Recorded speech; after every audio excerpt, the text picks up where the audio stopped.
രാംസ് വോയിസിലേക്ക് സ്വാഗതം. ചില വാർത്തകൾ, ചില പോസ്റ്റുകൾ ഇതൊക്കെ കണ്ടപ്പോൾ ചിലത് പറയാതെ വയ്യ എന്ന് തോന്നി. അമേരിക്കയെ അള്ളാഹു കത്തിക്കുന്നതാണോ?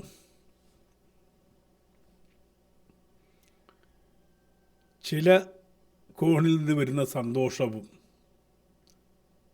വാക്കുകളും ഒക്കെ തന്നെ അമേരിക്കയെ അള്ളാഹു കത്തിച്ചു എന്നുള്ള നിലയ്ക്കാണ്. നമ്മളിപ്പോൾ എന്താ പറയുക? ഇങ്ങനെ മനുഷ്യർക്ക് തരം താഴാൻ പറ്റുമോ? ഒരു ഗാസ ഇഷ്യൂ വെച്ചിട്ട് ആ ഗാസയിലെ മരണങ്ങൾക്ക് ബദലായി അള്ളാഹു നേരിട്ട് വന്ന് അമേരിക്കയ്ക്ക് പണി കൊടുത്തു എന്ന് പറയുന്ന ഈ വിഡ്ഢി വിശ്വാസികളോട് നമ്മൾ എന്താ പറയുക? ഞാൻ ഇന്ന് കേരളത്തിലെ അറിയപ്പെടുന്ന മുഴുവനില്ലാത്ത ചാനലിലെ ഒരു ടോക്ക് കേട്ടു. ആ ടോക്കിൻ്റെ ഇടയിൽ അദ്ദേഹം പലപ്പോഴും ഈ ചിരിച്ചുകൊണ്ട് ഒരു ദുരന്തത്തെ സമീപിക്കുക. നിങ്ങൾ വേണമെങ്കിൽ ഇത് റിപ്പീറ്റ് ചെയ്ത് നോക്കൂ, യൂട്യൂബിലുണ്ടത്. കാരണം കാലിഫോർണിയയിലെ യൂണിവേഴ്സിറ്റി കത്താൻ സാധ്യതയുണ്ട്. ഇങ്ങനെ ഒന്ന് ആലോചിച്ച് നോക്കൂ, മനുഷ്യനെ എത്ര അധപ്പതിക്കാൻ പറ്റുമെന്നുള്ളത്. ദുരന്തങ്ങൾ ഓരോന്നും മനുഷ്യനുണ്ടാക്കി വെച്ചത്, അതിനെ ബാലൻസ് ചെയ്യാൻ ദൈവത്തെ കൂട്ടുപിടിക്കാതെ. ഗാസയിലെ ദുരന്തം ഭീകരവാദമാണ്. ഗാസയിൽ ഭീകരവാദമാണ് ദുരന്തങ്ങൾ സൃഷ്ടിച്ചത്, എല്ലാവർക്കും അറിയാം. ആ ഭീകരവാദത്തിൻ്റെ അടിച്ചമർത്തി മരണങ്ങളുണ്ടായി. ചരിത്രം പഠിക്കുന്നവർക്കൊക്കെ അറിയാം എവിടെ നിന്ന് വന്നു ഈ ഭീകരവാദം എന്നുള്ളത്. ആ ഭീകരവാദത്തെ അനുകൂലിക്കുന്ന ഒരു പടച്ചോനാണെങ്കിൽ ആ പടച്ചോനെ വയ്ക്കാൻ പറ്റുമോ? എന്തേത്തും പടച്ചോനായത്? നാണമുണ്ടോ? കുറേ വീഡിയോസ് ഞാൻ കണ്ടു, വളരെ സന്തോഷത്തോടെ. നോക്കൂ, അമേരിക്ക കത്തുന്നു, ഇതാണ് അള്ളാൻ്റെ പണിയെന്ന് പറഞ്ഞിട്ട്. ദുരന്തങ്ങൾ എല്ലായിടത്തും ഉണ്ടായിരുന്നു. പണ്ട് സുനാമി ഉണ്ടായപ്പോൾ ഏറ്റവും കൂടുതൽ ദുരന്തം ബാധിച്ചത് ഇന്തോനേഷ്യയല്ലേ? അവിടെ ആരാ കൂടുതലുള്ളത്? മതം നോക്കിയിട്ടാണോ ദുരന്തങ്ങൾ വരുന്നത്? ഇപ്പോൾ അടുത്ത കാലത്ത് വയനാട്ടിൽ വൻ ദുരന്തമുണ്ടായി. 500 പേര് മരിച്ചില്ലേ? അത് ഏത് ദൈവത്തിൻ്റെ പേരിൽ ചാർത്തി കൊടുക്കാൻ പറ്റും?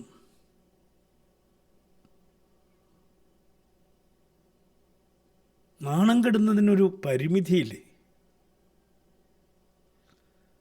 വയനാട്ടിലെ ദുരന്തം ഏത് ദൈവം സൃഷ്ടിച്ചതാണ്?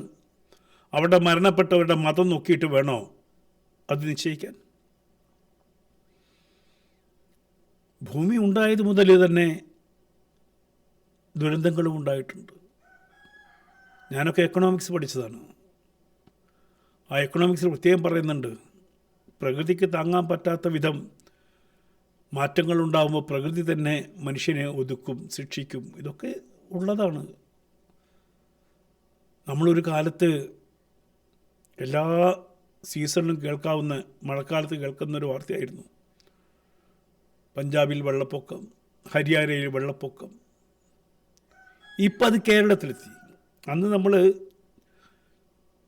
മിമിക്രിക്കാർ ഈ വാർത്തകളൊക്കെ അന്ന് നാഷണൽ ന്യൂസിൻ്റെ പോർട്ടലിൽ വരുന്ന വാർത്തകളൊക്കെ അനുകരിച്ച് പറഞ്ഞിട്ടുണ്ട്. ഇന്ന് ആ വെള്ളപ്പൊക്കം നമുക്ക് അന്യമല്ല. കുട്ടനാട് മുതൽ ഇങ്ങ് വയനാട്ടിൽ വരെ വെള്ളപ്പൊക്കം ഉണ്ടായി ഇല്ലേ? ഇതിനൊക്കെ ഏത് അള്ളാനെ കുറ്റം പറയും? ഏത് ദൈവത്തെ കുറ്റം പറയും? അല്ലെങ്കിൽ ഏത് അള്ളാൻ്റെ ശിക്ഷയാണിത്?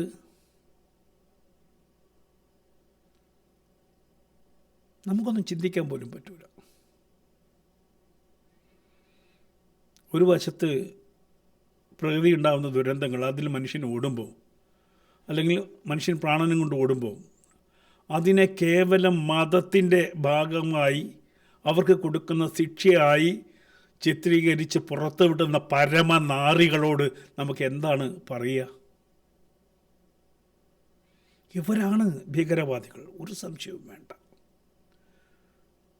അവർ ഭീകരവാദത്തിൻ്റെ വിത്തുകളാണ്.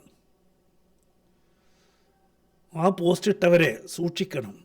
അതേപോലെ മുഴുവനല്ലാത്ത ചാനലിലെ ആ കുണുങ്ങിയുള്ളൊരു ചിരിയുണ്ടല്ലോ, നിങ്ങൾ കണ്ടു നോക്കൂ. ഈ അമേരിക്കയിലെ ദുരന്ത വാർത്ത വായിക്കുന്നതിൻ്റെ ഇടയിൽ എത്ര പ്രാവശ്യം ചിരിക്കുന്നുണ്ടെന്ന് നോക്കൂ.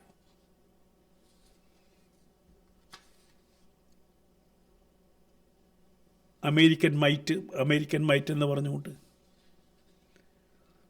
ഉള്ളിലിരിപ്പ്. തങ്ങളുടെ മതത്തിനെതിരാണ് ആ രാജ്യം. സത്യത്തിൽ ആ രാജ്യം എന്തോ ആയിക്കോട്ടെ, അവിടെ കുറേ മനുഷ്യരില്ലേ. ഇപ്പം ഭരണകൂടം എന്തോ ആയിക്കോട്ടെ, ഇനി ഇവരുടെ ശത്രുതയ്ക്ക് പാത്രമായിക്കോട്ടെ, പക്ഷെ അവിടെ കുറേ മനുഷ്യരില്ലേ, അമ്മമാരില്ലേ, കുട്ടികളില്ലേ. ദുരന്തം എവിടെയായാലും ദുരന്തം തന്നെയാടോ. ദുരന്തം എവിടെയായാലും ദുരന്തം തന്നെയാണ്. അത് കേരളത്തിലായാലും ശരി, ഭാരതത്തിലായാലും ശരി. ഇപ്പം അടുത്ത കാലത്തല്ലേ 7.2 മറ്റോ ഉരുൾപൊട്ടിയത്, ക്ഷമിക്കണം, ഭൂമിയിലുണ്ടായത്. അവിടെ ദലൈലാമ ഉണ്ടാക്കിയതാണോ? ഇതൊക്കെ വിളമ്പുന്ന ആ സ്റ്റുഡിയോ ഉണ്ടല്ലോ, എപ്പോൾ വേണമെങ്കിൽ താഴെ വരാം. പ്രകൃതിക്ക് അങ്ങനെ നോട്ടമൊന്നുമില്ല. മുഴുവനാവാത്ത ചാനലാണോ എന്നൊന്നും നോട്ടമില്ല. ഒരടി അടിച്ച് താഴെ പോകും, എൻ്റെ വീടും പോകും. ഇതൊന്നും ആരും മുൻകൂട്ടി പറഞ്ഞിട്ടോ അതല്ലെങ്കിൽ ദൈവത്തിൻ്റെ ശിക്ഷയായിട്ട് കണക്കാക്കിയിട്ടില്ലോ. അങ്ങനെയാണെങ്കിൽ ഇവിടെ ഈ ദൈവം ഒഴികെ, ഈ ദൈവത്തിൻ്റെ ആൾക്കാരൊഴികെ വേറെ ഒരാളും ഉണ്ടാവാൻ പാടില്ലല്ലോ ലോകത്ത്. ഇത്രയ്ക്കൊക്കെ ശക്തിയുള്ള അള്ളാഹ് ഒന്ന് ആലോചിച്ച് നോക്കൂ. അള്ളാഹിൻ്റെ അല്ലെങ്കിൽ പടച്ചം കൊടുത്തതാണ് അമേരിക്കയ്ക്കുള്ള ശിക്ഷ തുടങ്ങി. ഈ ശിക്ഷ എന്നാൽ പിന്നെ ഇസ്രായേലിന് കൊടുത്താൽ പോരെ? എന്തേ അവിടെ യുദ്ധം നടക്കുമ്പോൾ ഒരു 10,000 മലക്കുകളെ ഇറക്കിയിട്ട് ഈ യുദ്ധത്തിനെ അങ്ങോട്ട് ജയിപ്പിച്ച് വിട്ട് ഇസ്രായേലിനെ തീർത്തുകൂടായിരുന്നു? ഈ പടച്ചോന് ഇതൊന്നും കഴിവില്ല. പണ്ട് ആനകളെ ഇറക്കി കൊടുത്തല്ലേ, പണ്ട് മലക്കുകൾ ഇറക്കി കൊടുത്തല്ലേ. ഇപ്പം എന്താ പറ്റാത്തത്? അമേരിക്കയിൽ തീയായിട്ടാണ് വരുന്നത്, നാണക്കെട്ടവർ. ഇതിനപ്പുറം എന്താ പറയുക? എന്തിനേയും മതം കൊണ്ടും തങ്ങളുടെ വിശ്വാസം കൊണ്ടും വളർത്തുന്ന ആ സമൂഹമാണ് ഇന്ന് ലോകത്തിൻ്റെ ഏറ്റവും വലിയ നാശം. പറയാതിരിക്കാൻ വയ്യ. ലോകത്തിൻ്റെ ഏറ്റവും വലിയ ബാധ്യതയാണവർ. തങ്ങളുടെ സമൂഹം ജയിക്കുമ്പോൾ എന്തിനാണ് പറയുന്നത്? പാകിസ്ഥാൻ ജയിച്ചാൽ ഇവിടെ നിന്ന് അട്ടഹസിക്കുന്നവരാണ്. ഈ ചാനലടക്കം, ഞാൻ നേരത്തെ പറഞ്ഞ മുഴുവനാത്ത ചാനലടക്കം. രാജ്യത്തിനെതിരെ ആര് എന്ത് ചെയ്താലും അതിനനുകൂലിക്കുകയും രാജ്യത്തിനെതിരെ നിൽക്കുകയും ചെയ്യുന്ന സമൂഹം.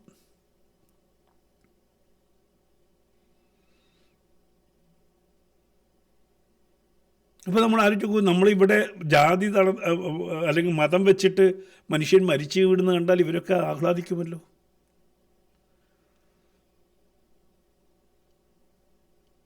ഇവർ താമസിക്കുന്ന പ്രദേശങ്ങൾ മാത്രം ഒഴിവാക്കിയിട്ട് പടച്ചവൻ ഇങ്ങനെ പണി കൊടുത്തുകൊണ്ടിരിക്കുകയാണോ?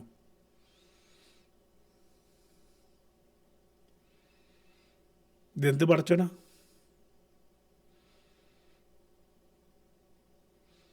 ലോകത്ത് ഇന്നിപ്പോൾ അമേരിക്കയിൽ തീ പിടിച്ച് കത്തി മരിച്ച ആളുകളുടെ 1000കണക്കിന് ഇരട്ടി ഈ മതത്തിൻ്റെ പേരിൽ കൊല ചെയ്യപ്പെട്ടിട്ടുണ്ട്,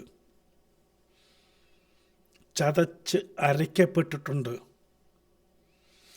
തല വെട്ടിപ്പൊളിക്കപ്പെട്ടിട്ടുണ്ട്, തൊലി ഉരിക്കപ്പെട്ടിട്ടുണ്ട്, മുല ഛേദിക്കപ്പെട്ടിട്ടുണ്ട് ഈ മതത്തിൻ്റെ പേരിൽ.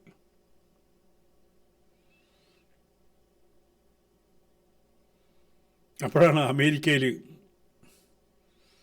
അങ്ങനെ നീതിമാനായൊരു ഈശ്വരൻ ഉണ്ടെങ്കിൽ ഇവർക്ക് തന്നെയാണ് പണി കൊടുത്തുകൊണ്ടിരിക്കുന്നത്, അത് കൊടുക്കുന്നുമുണ്ട്. ലോകത്തുനിന്ന് ഈ സമൂഹം പതിയെ വെറുപ്പിൻ്റെ മതഘോഷം നടത്തുന്നവർ, അവർ പതിയെ ലോകത്തിൻ്റെ മുന്നിൽ ഏറ്റവും മോശപ്പെട്ടവരായി തീർന്നുകൊണ്ടേയിരിക്കുകയാണ്. അവരെ മറ്റുള്ളവർക്ക് വിശ്വാസമില്ലാതായിക്കൊണ്ടിരിക്കുകയാണ്. ഈ ചെയ്തുകൊണ്ടാണ്. ഈ ചെയ്തുകൊണ്ടാണ്, ഈ വാക്കുകൾ കൊണ്ടാണ്, ഈ പ്രവർത്തനം കൊണ്ടാണ്, ഈ അഹങ്കാരം കൊണ്ട് തന്നെയാണ് ലോകം നിങ്ങളെ തിരിച്ചറിയുന്നത്. ആ ലോകം നിങ്ങളെ പതിയെ മൂലക്കിരുത്തുക തന്നെ ചെയ്യും. സത്യം, അമേരിക്കയിലുണ്ടായിട്ടുള്ള കാട്ടുതീയേക്കാൾ എത്രയോ മാരകമാണ് ഇവരുടെ പൊട്ടിത്തെറികൾ. നമുക്കറിയാവുന്നതാണ്. ലോകത്തിന് ഏറ്റവും കൂടുതൽ ഈ ചരിത്രം പഠിക്കുകയാണെങ്കിൽ, ലോക ചരിത്രത്തിൽ ഏറ്റവും കൂടുതൽ മനുഷ്യർ കൊല ചെയ്യപ്പെട്ടത് മതത്തിൻ്റെ പേരിലാണ്. അത് ഈ പ്രത്യേക മതത്തിൻ്റെ പേരിലാണ് ഏറ്റവും കൂടുതൽ കൊല ചെയ്യപ്പെട്ടുള്ളത്, ബലാത്സംഗം ചെയ്യപ്പെട്ടുള്ളത്. 1400 വർഷത്തെ ചരിത്രം എടുക്കുകയാണെങ്കിൽ അത് ബോധ്യമാവും.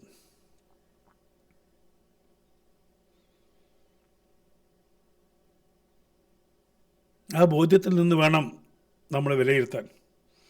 ഏതായാലും കണ്ടപ്പോൾ ദുഃഖം തോന്നി, വിഷമം തോന്നി. മനുഷ്യർക്ക് ഇങ്ങനെ ആവാൻ പറ്റുമോ? ഒരു വിശ്വാസം മനുഷ്യനെ അന്ധനാക്കി മാറ്റുമോ? ആ ചോദ്യത്തിന് ഉത്തരം പറയേണ്ടത് ആ സമൂഹം തന്നെയാണ്. നമുക്ക് പ്രാർത്ഥിക്കാം ഇവരൊക്കെ നന്നാവുമെന്ന്. നന്നാവട്ടെ. നന്ദി, നമസ്കാരം.